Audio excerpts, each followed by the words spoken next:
talking a little bit about what it means to begin a new project, what it means to start. And last week we kind of talked about clearing out the junk out of our lives and taking care of things like complaining and ill speak and those sorts of things, and what it means to do those things, and what it means to really begin to lay the foundation for spiritual success, to lay the foundation for what it means to begin to do what God has us to do. But after you lay the foundation, you know, like if you're building a house, after you dig the basement, after you get things going, you at some point have to begin your project. You see, you'll never complete something you don't begin. But the beginning can be a very difficult part. It can be a very difficult part of the whole process, because if you're somebody like me, and this is how I think and I operate, I like to take things in little chunks, little pieces. I say, okay, here's what I can do. I can do one thing at a time. I can do this simple step and that simple step. But sometimes when I look at a project as a whole, it's very intimidating. It can be far, far too much to do. You have to break it down into little pieces. It's sort of, I was watching Friends the other night. They were trying to convince Chandler that he should get married and not have cold feet, and they said, well, what's the first part? Well, all you got to do is take a shower. All you got to do is put on the tux. All you got to do is do this. And then at one point he goes, what's the next step? And they go, well, you get married. And at some point you have to do the big thing, but it's easier if you break it down into little steps and little chunks. For those of us who know Christ, righteousness can feel like this way sometimes. Godliness can feel like this way sometimes. It can feel like we're in the middle of this project, or we're pursuing this project, and we're called to be righteous. We're called to be godly. We're called to be Christ-like. We're called to do these things, but they can feel intimidating.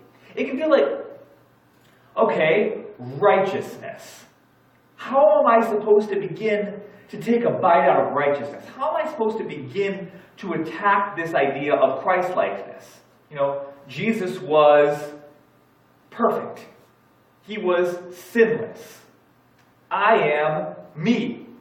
I am distant from those things. I am about as far from perfect as you can get.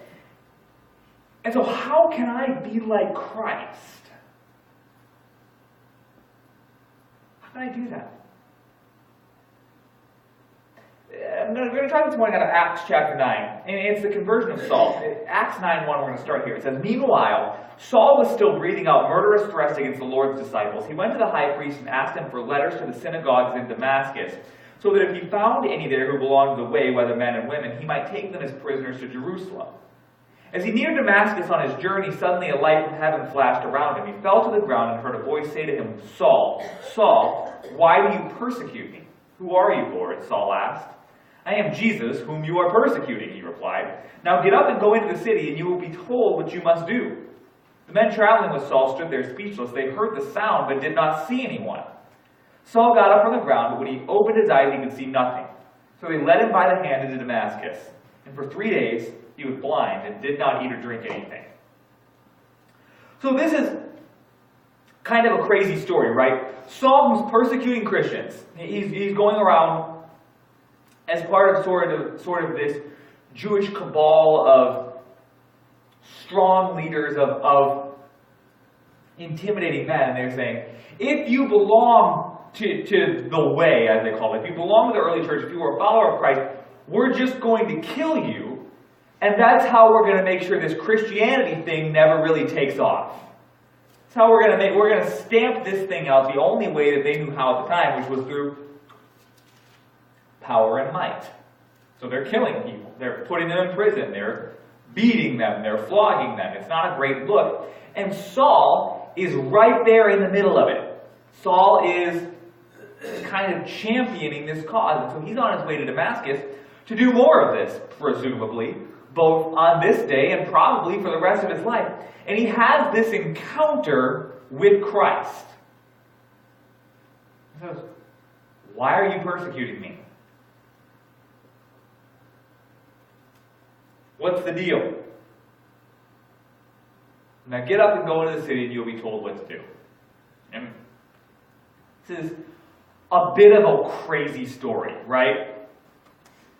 I've had some encounters with God in my day, but this one would mark amongst the top if it were ever to happen to me. And so what we see here is we see Saul in a situation where he's had an encounter with Christ. And he's about to become, a disciple, one of the founders of the early church, one of the great missionaries, the author of a majority of the New Testament. But Paul doesn't know this yet. In fact, at this point, he doesn't even know he's Paul yet. He's still Saul. When we look at our lives, you and I, we see what is. I look in the mirror and I see myself for what I am. I look at my life and I see it for what it is. I see this is where I am in the moment. And that is never how God sees you. You see, God is God outside of time. He is outside of the boundaries of this time and space in which we live. And so when He looks at you, He doesn't see you in the moment that you're in. He doesn't just see you as you presently are. He sees you as you are, as you were, and as you will be someday. And so when God speaks to Saul, He speaks to him as if he is already Paul. He speaks to him with the authority of God talking to him, saying, Saul, Saul, why do you persecute me? Saul has no idea what this whole Jesus thing is really about on a personal level. All he knows is that these guys are doing it and that it needs to be stopped until he has an encounter with Christ himself and it changes him. You see, God was not afraid of Saul. Christians were. The people in the church at the time, as we're going to read here in just a second, people in the church at the time were terrified of this guy because they knew if he was coming to town, I was going to jail, going to get beat, or going to get stoned to death. One of these three things. So he wasn't exactly the guy you wanted to see. It's sort of like, when you're driving around and you pull out and you see those flashing red and blue lights behind you. It doesn't matter if you're going the exact speed limit, you got your seatbelt on, you got your hands at 10 and 2. It does not matter. When you see those red and blue lights, there is an immediate feeling of panic that comes through your life. You're thinking, oh my gosh, what did I do wrong? Did one of my taillights fall out? What happened? What's going on? Is that going on? And then you start thinking crazy things. This is what happens to me. I was going over to Canada. I think I've told this story before. My best friend and I were going over to Canada for Boxing Day. The best shopping in the whole world is the day after Christmas in British Commonwealth states, or former British Commonwealth states. So we were going over to Canada for Boxing Day. We were coming back, and we didn't know this at the time, but the law had just changed and you had to have passports or enhanced licenses to go through. We didn't know. We had our birth certificates and our driver's license. We thought we were fine, and so they said, pull off. And so we go, okay, so we take in, and we're getting detained. And now we're officially detained by the Department of Homeland Security, my best friend and I. And all of a sudden you start thinking these crazy things. Oh my gosh. They're gonna, what if I'm on the terrorist watch list? I think, I'm not a terrorist. I've never been a terrorist in my life. And I thought, I don't know. I've never even had a ticket in my life. I'm like, oh my gosh. They're gonna think I'm a terrorist. They're taking me to Guantanamo. I'm going to federal prison here. And then, they're like, okay, well, we got to go through the dog. We got to go through the car with a drug dog. So they start taking my seats out and going through the car with a drug dog. And I'm going, oh my gosh, what if they find something? There's no drugs in this car. I have no drugs in it. I'm not on drugs. I have nothing controversial in the car whatsoever. But I'm going, oh my gosh, they're going to find something. They're going to find something in this Jeep. Maybe somebody who bought the Jeep from left drugs inside the hubcap or something, and I was accidentally felony transporting drugs across the line. This is what I'm thinking this whole time. I'm panicking. And it was the same way for the early church when they encountered Saul and these men that were like Saul. They thought, oh my gosh, something bad is going to happen. But God never feels that way, because God sees what's going to happen with Saul. He sees the process of Saul becoming Paul, becoming the leader of the early church.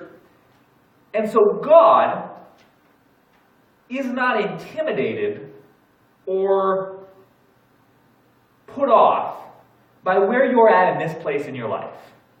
You may look at yourself and you may say, at this point, I've got nothing put together. You may say, at this point, I am not even anywhere close. I am barely scraping by. I am just scratching and clawing on the ground trying to get to tomorrow. That's it, one day at a time. God is not put off by that. God doesn't look at you and go, oh, what a piece of work. Oh man, what a big project that's going to be. I'm going to have to roll up my sleeves for this one. No, because God already sees the good work that He's going to do in your life. And so He's not thrown off by the fact that it hasn't happened yet. God already sees the man or woman of God, the follower of Christ that you are becoming. And so He's not thrown off by the fact that you haven't become it yet. And so, Paul who is Saul, Saul who is Paul, has this encounter with God. And all of a sudden, it's like, here's this person. Now we know who God is. And this is one of the cool things I think about it is Saul has this encounter with Christ. Saul's persecuting Christians. Jesus says to him, why are you persecuting me? And Saul goes, who are you, Lord? He says, I am Jesus whom you are persecuting. And then Jesus says this, now get up and go into the city and you must be told what you will do. It's so funny. Because Saul is not a Christian. Not even close. He likes to kill those people. He does not like those people. God is not intimidated by this fact. And God still says, go do this thing that I'm telling you to do.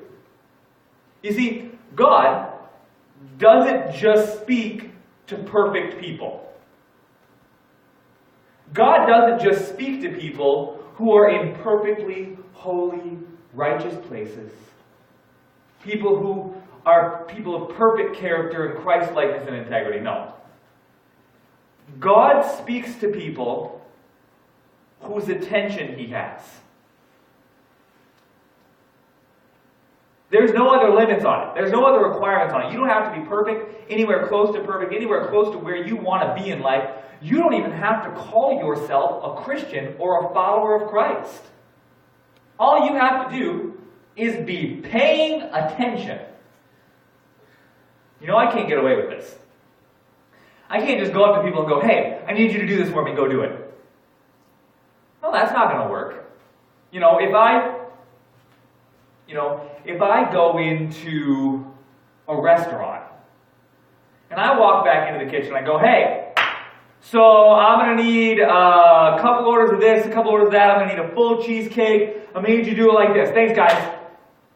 The cooks in the kitchen aren't going to make that food for me just because I went in and told them. I am nothing to them. I'm just a random crazy guy who got loose from the booth. I'm nothing to the cooks in this restaurant. If I go to Congress and I step onto the floor of Congress and I go, all right, guys, here's what we're going to do.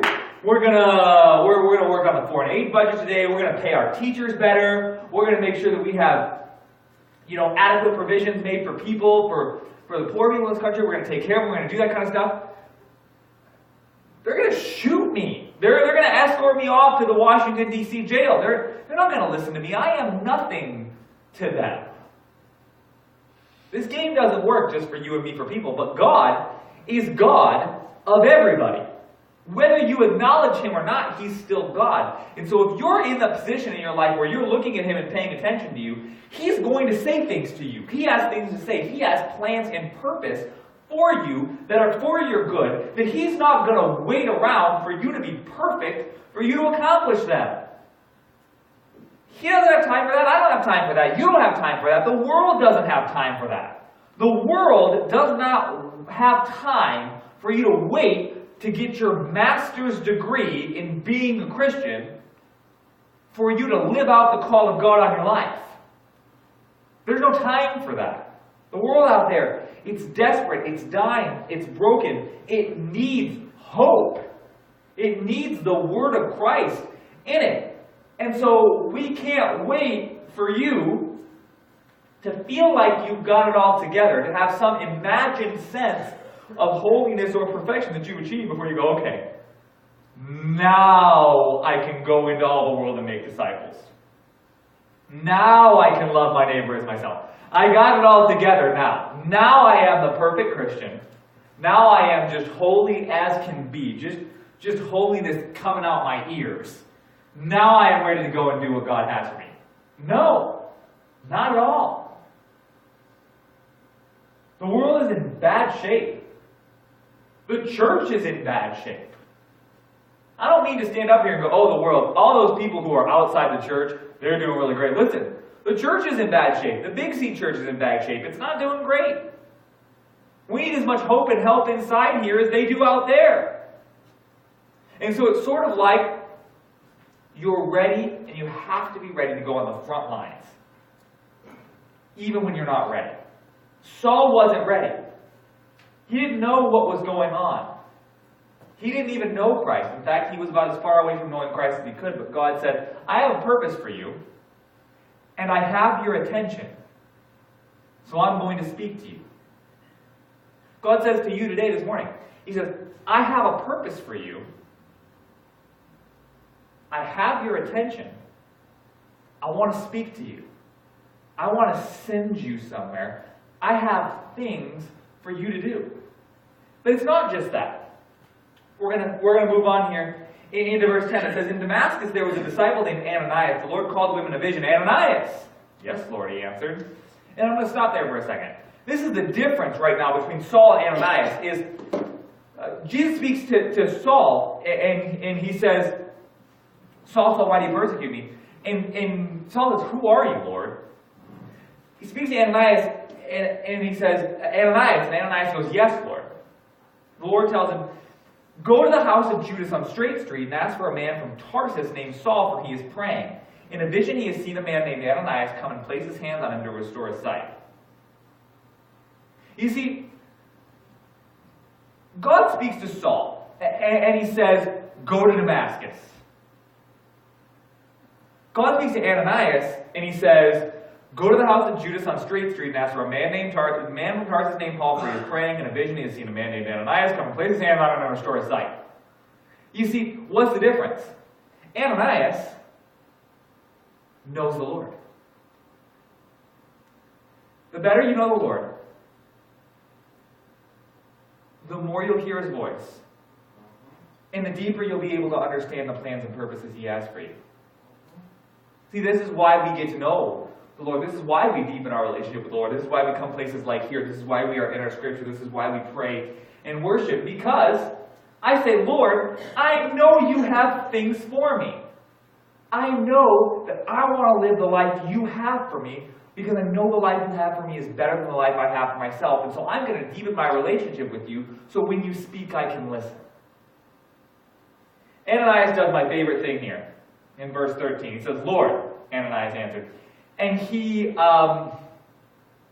decides that he's going to be the Lord's informant. Because clearly the Lord is missing some information here, and so Ananias is going to help him out. He says, Lord, Ananias answered, I have heard many reports about this man and all the harm he has done to your holy people in Jerusalem. And he has come here with authority from the chief priest to arrest all who call upon your name. This is my favorite thing. Ananias goes, God, come on, you got to catch up.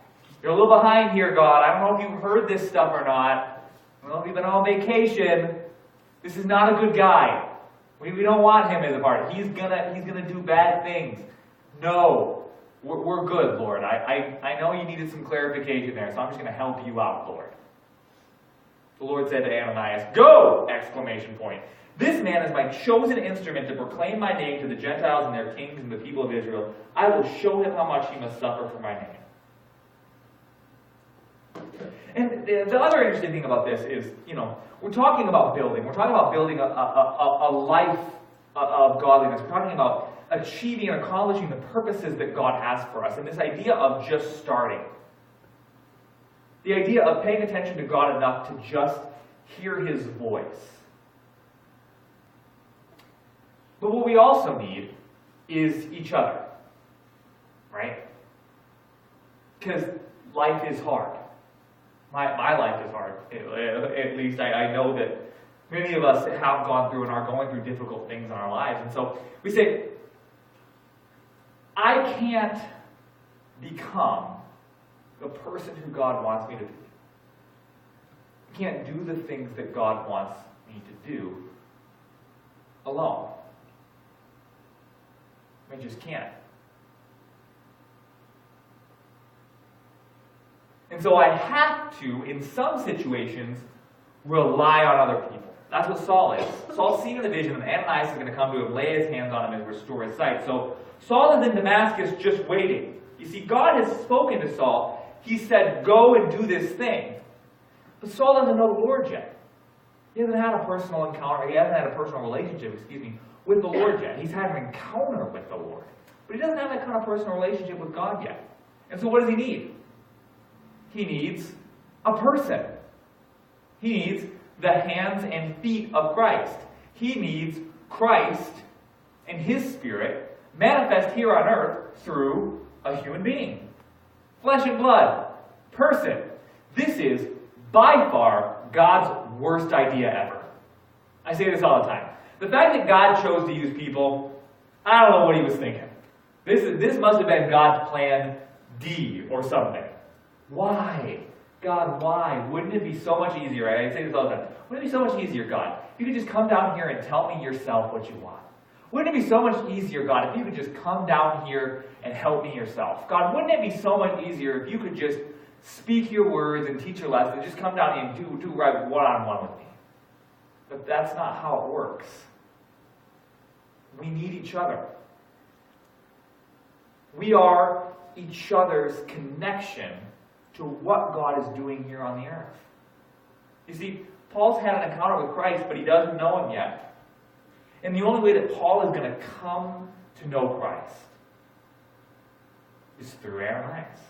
It's through a person. It can be very hard. Because sometimes we're praying for God to do something in our lives and He sends a person. Sometimes I'm praying, I'm saying, Lord, I just need some help. I just need some clarity. I need some vision. I need some direction. And I get a phone call. It says, hey, can you come do this thing? Can you come help us with this? Can you come do this thing? Sometimes you're praying and you're saying, Lord, I think I just need a new direction in my life. Lord, I think I just need something new in my life. I'm frustrated, I'm upset. And then sometimes you get a call that says, hey, you want to come preach at this church on Sunday? I go, yeah, sure. All right, well, let me get back to praying and asking God for a new direction and a new start in my life. I've got to go preach at this church on Sunday, but I'm going to keep asking God for this. That's what happened to me. Sometimes we're praying and we're saying, Lord, I need some help. I need something from you, God. I just need to know that you hear me. I just need to believe. And then you get a call that says, hey, you want to go to lunch? You want to go out to dinner? It's like, oh. You interrupted me. I was just asking God for a sign that someone cared about me, and you had to call me and ask for lunch. I'll call you back later. I'm asking God if somebody cares about me, and there's somebody who wants to hear and talk with me. Gosh, people are so rude like that. Here's the flip side. Here's the Ananias side of it. Sometimes you're praying and you're asking God, God, I just want to do your will. Lord, I just want to be obedient. Lord, I just want to live this life that you have for me. And then your phone rings, and it's, oh, I have something I need you to do. Oh, can you help me do this? Oh, I need some assistance. I need some help. Oh, will you quiet down? I'm trying to ask the Lord if He has anything for me to do today. Just shut up. I'll call you back later. This is what happens to Ananias. Ananias is a disciple of God. He wants to do God's will. And then, thought of all thoughts, fright of all frights, God actually tells him to do something. It's terrifying. Ananias goes, no, God, not like this. He goes, Lord, I want to do your will. I just don't want to do the parts that make me uncomfortable.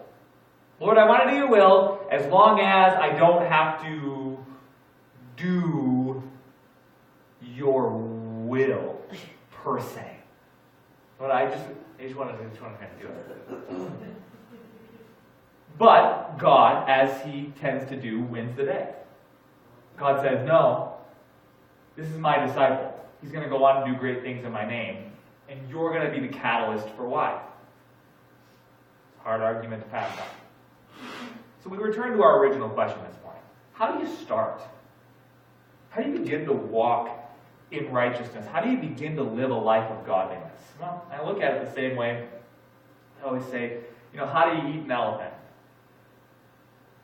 One bite at a time. How do you live a life of godliness? How do you live a life of righteousness? How do you become more Christ-like? One day at a time.